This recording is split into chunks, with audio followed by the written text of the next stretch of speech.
Serbs and Christianity.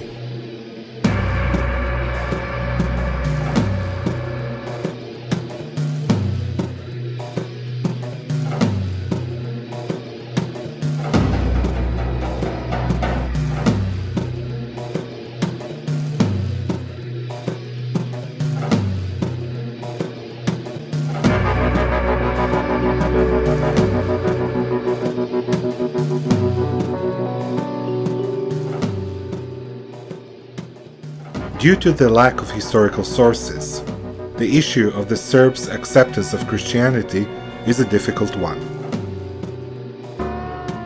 The first detailed news about it are from the Byzantine Emperor Constantine VII Porphyrogenitus.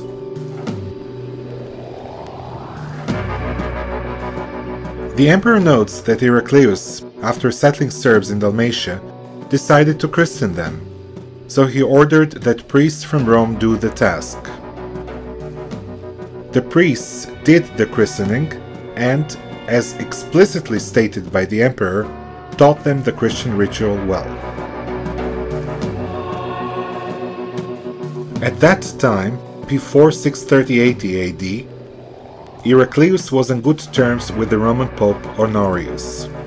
Between 638 and the year of Heraclius' death, 641, these relations were very strained, which adds veracity to the Porphyrogenitus' account, as we know that they finally settled south of the rivers Sava and Danube around 634.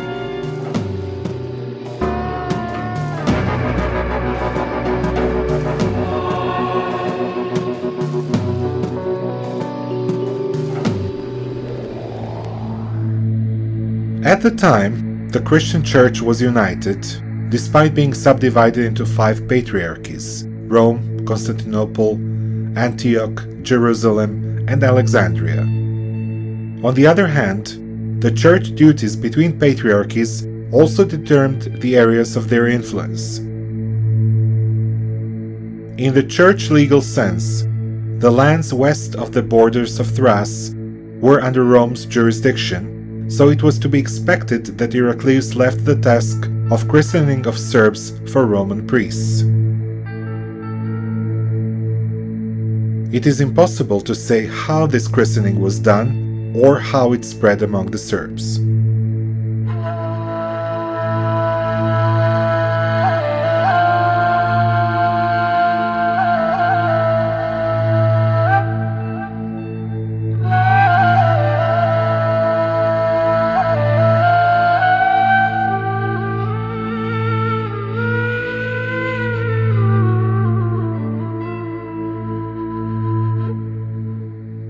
Around 1150, an anonymous Bar priest compiled the Annals, where he glorified the antiquity and importance of the rulers of Duklja. At this early medieval document, which is completely unreliable and written primarily based on tradition and folklore, it is noted that the first Serb rulers were pagans who did not persecute Christians, and that 4 bad kings followed afterwards who started persecuting Christians. Vague legends written by the priest of Duklja led to conclusion that Christian teaching did not really develop among the Serbs. As a matter of fact, archaeological data do not point to a single church structure on the territory of present-day Serbia that could be dated to either 7th or 8th centuries.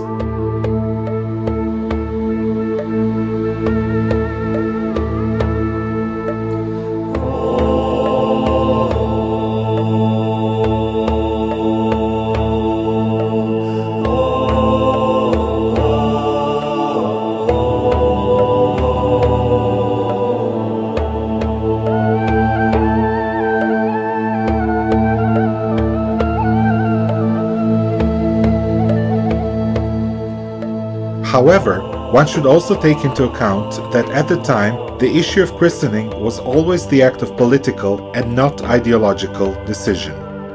The essence of the early medieval Christian teaching was based on accepting and acknowledging a hierarchy of Christian rulers and a divine order. As Lord of all the Christians, a Byzantine emperor had the right of imperial mercy to install rulers to other peoples. In order to be able to do it in the only legitimate way, derived from the Christian teaching about the nature of government, those peoples also had to belong to the Christian world. This was primarily the case with the people's ruling family.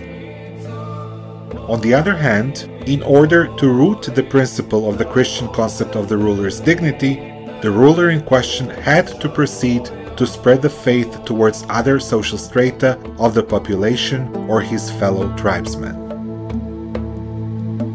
It was a long and winding trip, frequently interrupted or slowed down, depending on particular political circumstances.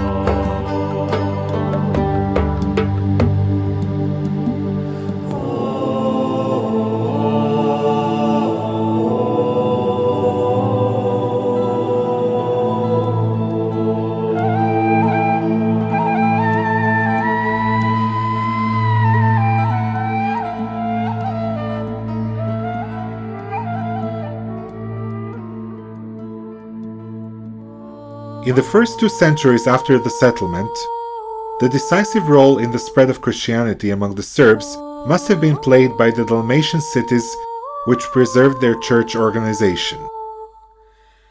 The important role was played by Split, Dubrovnik and Kotor.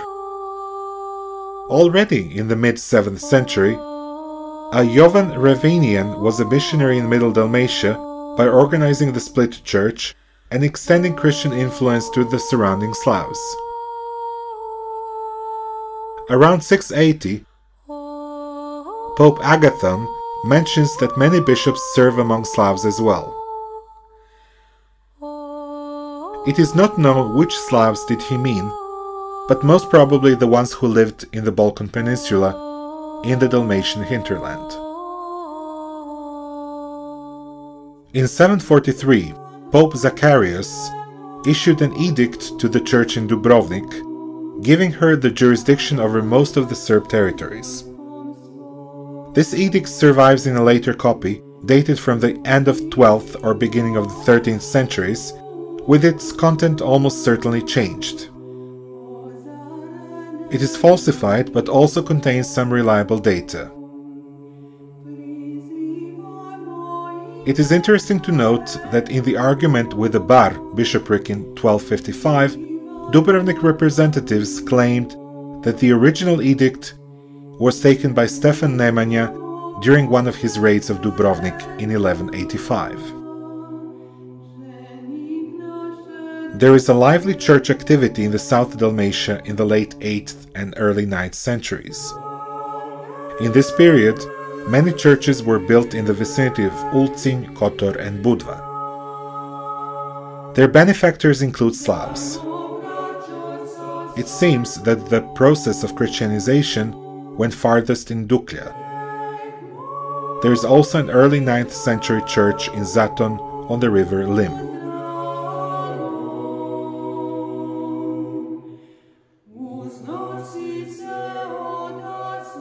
The cities along the Dalmatian coast, Zadar, Trogir, Split, Dubrovnik, Kotor, Ulcinj and Budva, were part of Byzantium from the time of arrival of the Serbs.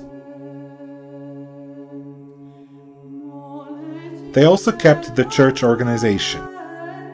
The processes of Christianization proceed from them into the interior. The Serb language retained the church terminology of the Latin church cult: oleum, oil, ulje; acetum, vinegar, sirce; arca, grave pit, raka; comcare, godfather, cum. They all bear witness of the process of Christianization that went on during early medieval period.